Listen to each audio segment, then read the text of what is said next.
Bloody Bones by The Monster Under Your...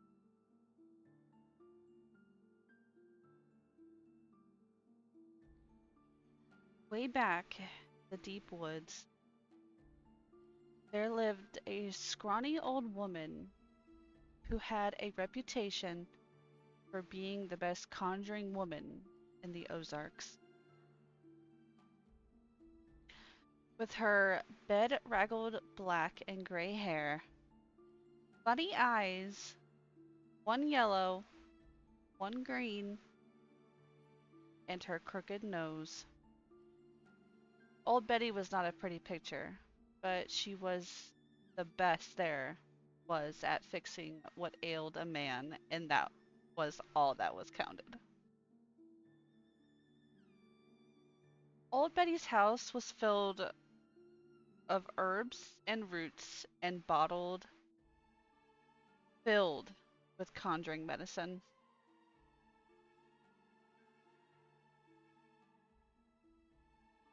The walls were lined with strange books brimmed with magical spells. Old Betty was the only one living in the hollow who knew how to read, and her granny, who was also a conjurer, had taught her the skills as part of her magical training. Just about the only friend old Betty had was a tough, mean, ugly old razorback hog that ran wild around her place. It rooted so much in her kitchen garbage that all of the leftover spells started affecting it. Some folks swore up and down that the old razorback hog sometimes walked upright like man. One fellow claimed he'd seen the pig sitting in the rocker on old Betty's porch, chattering away to her while she stewed up some potions in the kitchen. But everyone discounted that story on account of the fellow who told it was a little too fond of moonshine. Rawhead was the name old Betty gave the razorback, referring maybe to the way the ugly creature looked, a bit like some of the dead pigs come butchering time down in Hog Scald Hollow. The razorback didn't mind the funny name. Broadhead kept following old Betty around her little cabin and rooting up the kitchen leftovers. He'd even walk to the town with her when she came to the local store to sell her home remedies. Well, folks in town got so used to seeing Rawhead and Old Betty around the town that it looked mighty strange one day around hog driving time when Old Betty came to the store without him. "Where's Rawhead?" the owner asked as he accepted her basket full of home remedy potions. The liquid in the bottle swished in an agitated manner as Old Betty said, "I ain't seen him around today, and I'm mighty worried. You seen him here in town?" "Nobody's seen him around today. They would have told me if they did," the owner said. "Keep a lookout for you." "That's mighty kind of you. If you see him, tell him to come home straight away," Old Betty said. The store owner nodded, agreed as he handed over her weekly pay. Old Betty fussed to herself all the way home. It wasn't like Rawhead to disappear, especially not the day they went to town. The man at the store always saved the best scraps for the mean old razorback, and Rawhead never missed a visit. When the old conjuring woman got home, she mixed up a potion and poured it onto a flat plate. "Where's that old hog got to?" she asked the liquid. It clouded over, and then a series of pictures formed. First, old Betty saw the good-for-nothing hunter that lived on the next ridge sneaking around the forest, rounding up razorback hogs that didn't belong to him. One of the hogs was Rawhead. Then she saw him taking the hogs down to Hog Skull Hollow, where folks from the next town were slaughtered and slaughtering their razorbacks. Then she saw her hog, Rawhead, slaughtered with the rest of the pigs and hung up for gutting. Final picture in the liquid was a pile of bloody bones that once had been her hog, and scraped clean, and his head lying with the other hogs in the pile.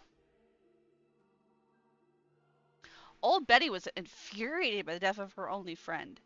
It was murder to her, plain and simple. Everyone in 3 counties knew that Rawhead was her friend, and that lazy, hog-stealing, good-for-nothing hunter on the ridge was going to pay for slaughtering him. Now, old Betty tried to practice white conjuring most of the time, but she knew the dark secrets too. She pulled out an old secret book her granny had given to her and turned to the very last page. She lit several candles and put them on the plate, containing the liquid picture of Rawhead and his bloody bones. Then she began to chant, "Rawhead and bloody bones. Rawhead and bloody bones." The light from the windows disappeared as if the sun had been snuffed out like a candle. Dark clouds billowed into the clearing where old Betty's cabin stood, and the howl of dark spirits could be heard in the wind that pummeled the treetops. Rawhead and bloody bones. Rawhead and bloody bones. Betty continued to chant until a bolt of silver lightning left the plate and streaked out through the window, heading in the direction of Hog Skull Hollow. When the silver light struck Rawhead's severed head, which was piled on the hunter's wagon with the other hog heads, it stumbled to the ground and rolled until it was touching the bloody bones that had once inhabited his body. As the hunter's wagon rumbled away towards the ridge where he lived, the enchanted Rawhead called out, "Bloody bones, get up and dance." Immediately, the bloody bones reassembled themselves into a skeleton of a razorback hog walking upright, as Rawhead had done when he was alone with old Betty. His head hopped on top of his skeleton, and Rawhead went searching through the woods for weapons to use against the hunter. He borrowed the sharp teeth of a dying panther, the claws of a long dead bear, and the tail from a rotting raccoon, and put them over his skinned head and bloody bones.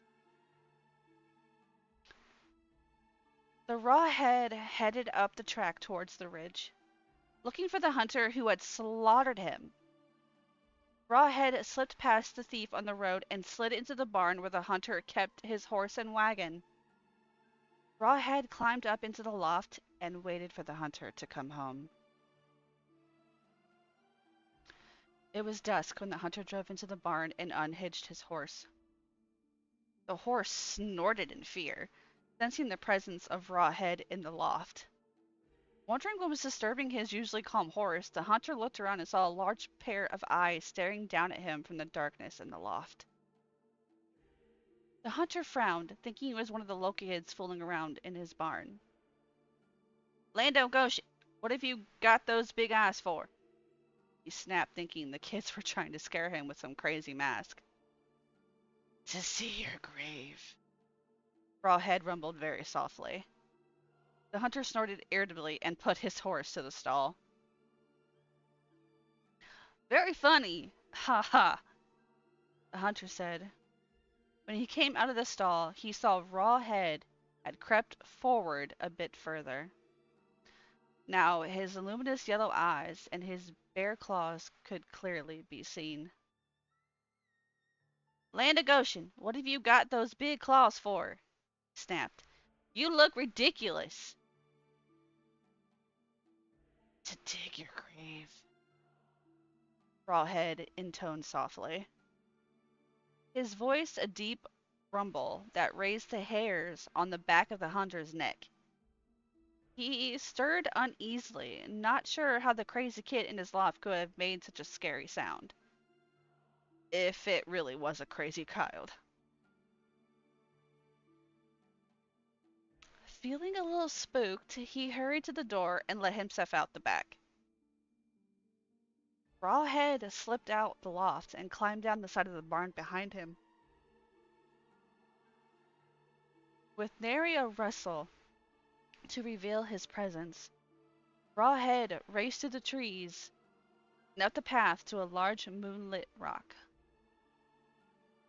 He hid in the shadow of the huge stone so the only thing showing were his gleaming yellow eyes, his bear claws, and his raccoon tail. When the hunter came level with the rock on the side of the path, he gave a startled yelp. Staring at Rawhead, he gasped, "You nearly knocked the heart right out of me, you crazy little Land of Goshen. What have you got that crazy tail for?" "To sweep your grave," Rawhead boomed, his enchanted voice echoing through the woods, getting louder and louder and louder with each echo. The hunter took to his heels and ran for his cabin. He raced past the old well house, past the woodpile, over the rotting fence and into his yard. But Rawhead was faster. When the hunter reached his porch, Rawhead leaped from the shadows and loomed above him. The hunter stared in terror as Rawhead gleaming yellow eyes and his ugly razorback hogshead and his bloody bone skeleton with his long bare claws, sweeping raccoon tail, and his gleaming sharp panther teeth. "Land of Goshen, what have you got those big teeth for?" he gasped desperately, stumbling back towards from a terrible figure before him. "To eat you up like you wanted to eat me," Rawhead roared, descending upon the good-for-nothing hunter. The murdering thief gave one long scream in the moonlight. Then there was silence and the sound of crunching.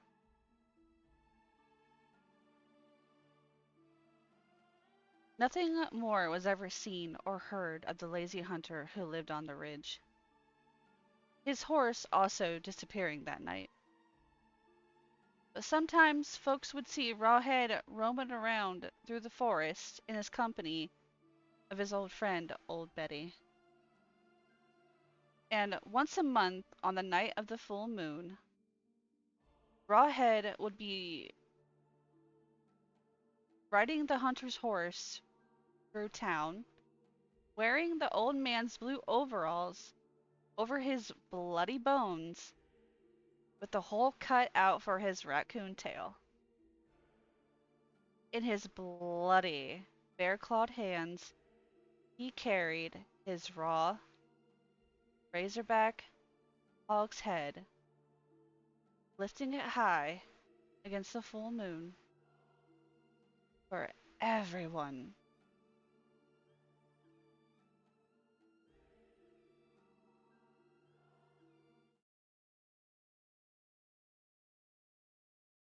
I hope you guys enjoyed this third creepypasta story. It was definitely something that I felt was good. And again, as I said in my previous videos, if you have any comments, suggestions, or any type of feedback, please feel free to post them in the comments below. Thank you for listening, and I will see you next time.